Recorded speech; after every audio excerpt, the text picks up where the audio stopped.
Jusqu'à 22h, Steve Nadjar dans Classico sur Radio J. Consegna il pallone d'oro a Zinedine Zidane. Une archive datant de l'automne 1998, la Juve recevait Bari, le moment choisi par France Football pour remettre son ballon d'or à Zinedine Zidane, le premier Français sacré depuis Jean-Pierre Papin en 1991. Depuis, rien, la Bérésina pour les tricolores, malgré des talents exceptionnels que l'on pense à Thierry Henry en 2003 en particulier, Franck Ribéry en 2013, ou plus récemment, on en a parlé, Griezmann et Mbappé en 2018, et plusieurs titres de champion du monde et d'Europe. À votre avis, pourquoi les Français n'y arrivent pas? Grégory Schneider. C'est un petit peu circonstancié parce qu'on pense à 2018. Pourquoi ils l'ont pas eu en 2018 ? Parce que je pense que justement ils ont peut-être payé un tribut à la nature profondément collective de ce qu'ils ont fait. C'est-à-dire que il y a des histoires derrière l'histoire. C'est-à-dire que Mbappé aurait aimé qu'on joue pour lui, il aurait aimé avoir les pénaltys. Deschamps lui a expliqué que non. Ils ont même fait venir des proches de Mbappé à Istra pour faire rentrer ça dans la tête du gamin. Le gamin quand même. Pour cette question de pénalty. Oui, et le reste. C'est-à-dire qu'il voulait pas non plus jouer à droite. Ils ont donc alors l'autre quand même le gamin fait un peu la tête, mais contre l'Argentine du coup il a essayé un petit peu de montrer qui il était. Donc en gros il y a un côté un petit peu étal dans les forces offensives. Ça s'est un peu joué entre lui et Griezmann. Je crois que sans me tromper il y en a un qui est 3e, l'autre qui est 5e à la fin sur le Ballon d'Or cette année-là. Il y a Varane aussi qui est un plus Varane qui est pas loin, mais on n'a pas vraiment, en tout cas cette année-là, parce que le titre mondial des Bleus, moi personnellement je trouve magnifique. Ils ont mis des wagons de but, il y avait un élan, il y avait de la jeunesse, ils ont mis 2 gamins de 21 ans derrière. Mais il y avait un côté un petit peu étal où ils se sont fondus collectivement dans quelque chose qui empêchait un joueur. Alors Mbappé se voyait dans ce rôle-là. Griezmann se voyait pas dans ce rôle-là parce que c'est un joueur d'une nature un peu plus collective. C'est un mec qui fait jouer. Mais en tout cas, s'ils ont raté le virage, en tout cas en 2018, ça me semble plus vertueux qu'autre chose en fait. C'est pas lié aussi à une campagne de communication peut-être qui n'a pas été si claire, si tranchante pour un joueur en particulier. Je sais que les journalistes étrangers aimaient pas trop les attitudes des Français. Ça c'est quelque chose qui nous est revenu pendant la compétition. Par exemple les excès de Pogba, les petites danses de Griezmann qui faisait le personnage de je sais plus quel jeu. Ouais, non plus, mais quel jeu vidéo. Vous voyez un peu de Fortnite, voilà, des trucs un petit peu comme ça. Donc il y avait cette espèce de, il y avait un côté un petit peu agaçant, tandis que Modric avait le côté un peu lisse et mondialisé qui rate tout le monde. En gros, c'est Michel Platini qui avait expliqué ça. C'est-à-dire que Modric, c'est un peu l'image lisse, il y a pas d'aspérité, il y a pas de faut pas trop s'intéresser à ton transfert entre Zagreb et Tottenham, mais bon, il y a quand même tandis que les Français avaient un côté un peu exubérant qui a pu déplaire. Est-ce que c'est ça? Est-ce que c'est pas ça? Est-ce que c'est le fait qu'il y en a pas un cette année-là qui est plus sorti? Mais il l'aurait pas volé. Enfin bon voilà. Et est-ce qu'un titre mondial c'est pas infiniment supérieur, en tout cas ce titre-là, au fait qu'un mec ramasse le Ballon d'Or en bout de ligne?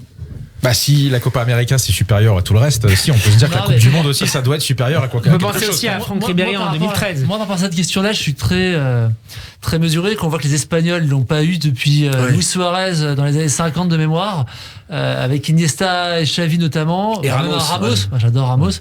Donc voilà, les Français, ça rentre dans le même style, quoi. Il y avait Henry qui aurait pu l'avoir aussi. Il y avait Ribéry. Bon. Ça joue à pas grand chose, hein. On peut quand même être content d'avoir des joueurs qui sont toujours dans les 5 premiers. Si on pense au tennis, là, avec. On est la 2e nation la plus représentée sur le podium depuis 56 d'ailleurs. Si on pense au tennis, là, où les Français sont bien, quand ça arrivera moins. L'Allemagne. Cadeau, ça. Non, mais c'est vrai, je comprends. C'est-à-dire qu'on a l'impression de circonstance. Alors, Ribéry, il y a eu Ribéry en 2013. Est-ce que c'était le meilleur joueur du monde? Ils l'ont donné cette année-là à Cristiano Ronaldo. C'est pas Ribéry. On a toujours l'impression qu'il lui a manqué un petit quelque chose. Il était parmi. Vous pensez qu'il le méritait pas à l'époque? Mais ça dépend des électeurs. Ça dépend de Grégory Schneider. Si Grégory Schneider avait été électeur, moi j'aurais pas donné. Pourquoi? Malgré la Ligue des Champions. Non, parce que la Ligue des Champions, c'est quand même Robben qui fait le gros match en finale. Je trouvais qu'il, par rapport à Cristiano Ronaldo ou à Messi, il y avait c'est un peu le même joueur quand même. Enfin, moi, j'aurais pas. Pour moi, il lui manquait un petit quelque chose. C'est un grand joueur, je le discute pas, mais il manquait un truc. Est-ce qu'il a digéré? Alors, on peut prendre son cas, mais et peut-être aussi l'étendre. Est-ce qu'il avait digéré ensuite facilement cet échec? Il a eu énormément de mal. C'est des vraies cassures de sa carrière. C'est une vraie cassure. De sa carrière. Les blessures sont arrivées derrière. Alors, on se demande toujours si c'est pas lié. Bon, on n'est pas médecin, mais on se demande toujours si c'est pas lié. Mais c'est quelque chose qui lui a fait beaucoup de mal et qui a participé à alors en tout cas le concernant, un sentiment de rejet. sur sa personne, qui d'ailleurs lui a fait prendre 6 mois après, il était en rupture, il se mettait en rupture de l'équipe de France, puisqu'il n'a pas disputé le mondial 2014, il était blessé. Il a estimé en plus que la fédération le chicanait, et surtout il estimait qu'il était rejeté en fait, qu'on le dégageait avec le bébé avec l'eau du bain de Nisna en gros. Il a vraiment eu l'impression que les services marketing de la fédération jouaient contre lui, et il n'est pas le seul à avoir eu cette impression. Benzema a cette impression, Nasri a eu cette impression. Benzema et Nasri n'étant pas à Nisna. Et là, quand vous voyez Didier Deschamps, même si on pense qu'ils étaient. Si vous voyez Didier Deschamps, lorsqu'on voit Didier Deschamps ou Zinedine Zidane soutenir publiquement, les deux dans Téléfoot d'ailleurs, à quelques semaines de distance, Benzema pour ce Ballon d'Or 2021, c'est obligatoire, c'est une Benjamin. Oui. C'est un passage obligé, non?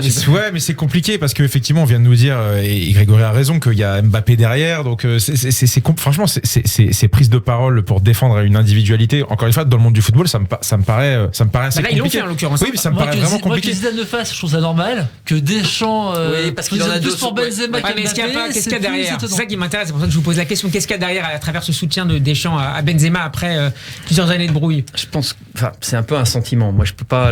Là, je peux pas. On me l'a pas dit, mais j'ai l'impression qu'avec Benzema, ils se sentent pas très bien quand même, nos amis. C'est pas comme s'il avait pas mis Ota pendant 5 ans, au mépris de la présomption d'innocence. Donc alors maintenant qu'il est condamné, il peut rester. Voilà, maintenant qu'il est condamné, il peut rester. Alors quelqu'un comprendra, si les auditeurs comprennent, ils peuvent nous appeler pour que nous l'expliquer. Moi, dis-nous.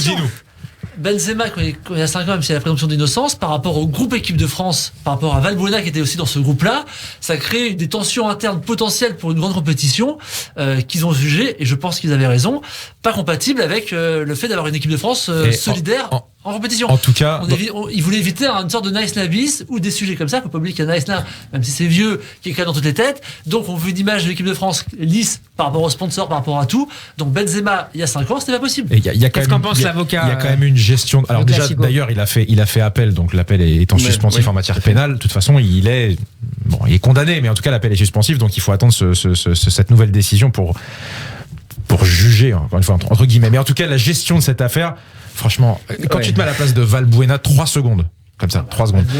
Attends, Valbuena, sa carrière a été tuée par cette histoire. Il est victime, puisque là, un tribunal a vraiment jugé qu'il y avait eu des gens coupables. Et pour autant, donc les personnes coupables, on te dit aujourd'hui, pas de problème pour leur présence en équipe de France. Mais tu te rends compte, t'es Valbuena, t'es chez toi, t'entends ça, t'as raté une compétition internationale, ta carrière s'est arrêtée quasiment à cause de ça. Benzema, là, c'est quand même une gestion. Benzema, et d'ailleurs, il joue pas cette année par rapport à 5 ans, il joue parce qu'il est performant cette année. Je veux dire, à un moment donné, faut pas dire, ils l'ont pas rappelé parce qu'il a, Benzema, on te rappelle 5 ans après parce que il y a 5 ans, t'aurais dû te rappeler. C'est parce qu'il est bon aujourd'hui qu'il a appelé Benzema. Faut pas. Benjamin, pour terminer, ce qui me choque sur Valbuena, c'est que la Fédé l'appelle pas. Voilà, c'est exactement ce que j'allais dire. Tu l'as entendu sur RMC, il a dit que jamais on a décroché son téléphone. Mais par contre, on prend défense publiquement de Benzema qui vient quand même d'être condamné. Il y a quand même un 2 poids 2 mesures assez contestable. Ce 2 poids 2 mesures qu'évoque Benjamin sur Benzema et sur Valbuena donc. Non, c'est un petit peu sur Benzema, on n'est pas très à l'aise en fait parce qu'il a quand même été condamné alors qu'il était innocent, puisque les 5 ans après sur l'équipe de France, ils n'ont pas parlé en fait. Ils sont surtout restés loin en tout cas, on connaît le courage d'un Hugo Lloris par exemple, donc c'est pas, ils se sont bien abstenus de mettre un doigt dans cet engrenage. Ils ont pas, mais moi je garderais quand même une petite amertume par rapport à ça, à titre personnel. C'est-à-dire c'est quand même un des plus grands joueurs de son époque qu'on a écarté pendant 5 ans et je sais pas pourquoi. Si ça se trouve, il est bon aujourd'hui, il bat des records aujourd'hui parce que pendant 5 ans, il n'a pas été en équipe de France, qu'il a pu s'entraîner, qu'il a pu tenir. Est-ce qu'il aurait duré aussi longtemps? Non, mais c'est une question. Est-ce qu'il aurait duré aussi longtemps sur 5 ans? Il y a des choses qui vont dans ce sens-là. C'est-à-dire qu'effectivement, il utilisait les fenêtres internationales pour travailler. Les fenêtres internationales, quand tu es au Real Madrid, il y a 4 joueurs. Ils sont tous à fond. C'est ce que disait Bettoni justement. Voilà, donc effectivement, il a utilisé ça un petit peu, sans doute aussi pour se recaler par rapport à ça. Il a pu faire des vraies préparations les années paires. Donc il a utilisé ça à son profit, mais il n'empêche que moi, il y a quelque chose que j'ai du mal à titre personnel, chacun se fait son propre idée, mais moi, il y a quelque chose que j'ai du mal à avaler, quoi.